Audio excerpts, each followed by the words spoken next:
Les médias et le loup. Vous rappelez-vous l'histoire du petit chaperon rouge, virgule, parti chercher du beurre chez sa mère grand, point d'interrogation. Légèrement naïve, virgule, la fillette révélait son parcours au loup, virgule, qui se précipitait chez la grand-mère, virgule, la dévorait, virgule, se glissait dans son lit et, virgule, portant bonnet de nuit, virgule, attendait l'enfant la gueule ouverte. Point. On ouvre les guillemets. Pour qui sont ces grandes dents? Point d'interrogation. Et on ferme les guillemets. On change de paragraphe. Nous aimions frissonner en évoquant les loups et les ogres. Point. Aujourd'hui, virgule, la mère aurait fait accompagner le chaperon rouge, virgule, après avoir glissé dans son panier un téléphone muni d'un GPS. Point. Nous voyons du danger partout. Point virgule. Les parents craignent les prédateurs sexuels, virgule, les accidents de vélo, virgule, le suicide de leur ado. Point. Les médias y sont-ils pour quelque chose, virgule, ou sommes-nous tout simplement plus avertis? Point d'interrogation. On change de paragraphe.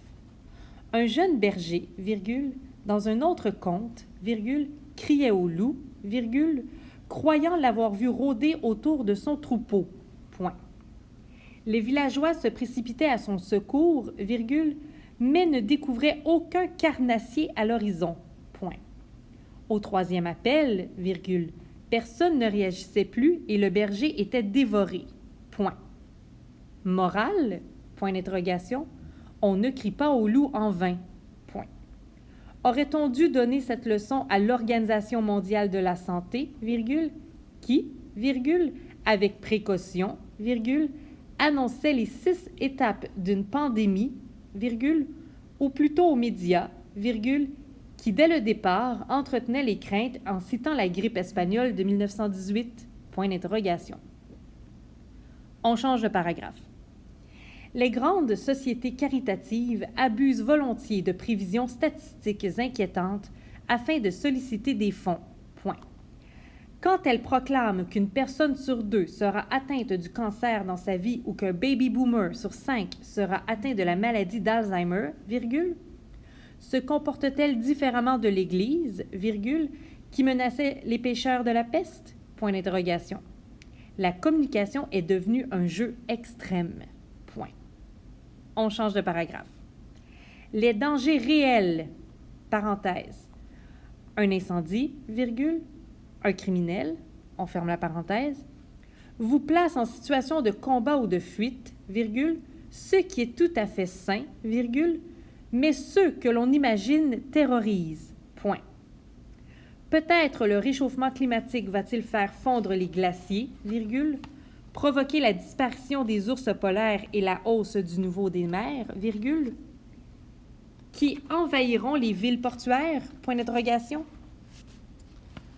On dit aussi que la construction de grands barrages peut créer des séismes et que l'homme est à court terme condamné au sort des dinosaures. Point.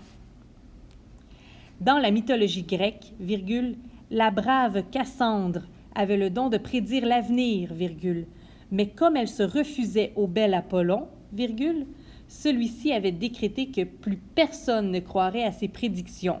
Point. On pense au drame des trous d'ozone, virgule, qui n'en est plus un. Point.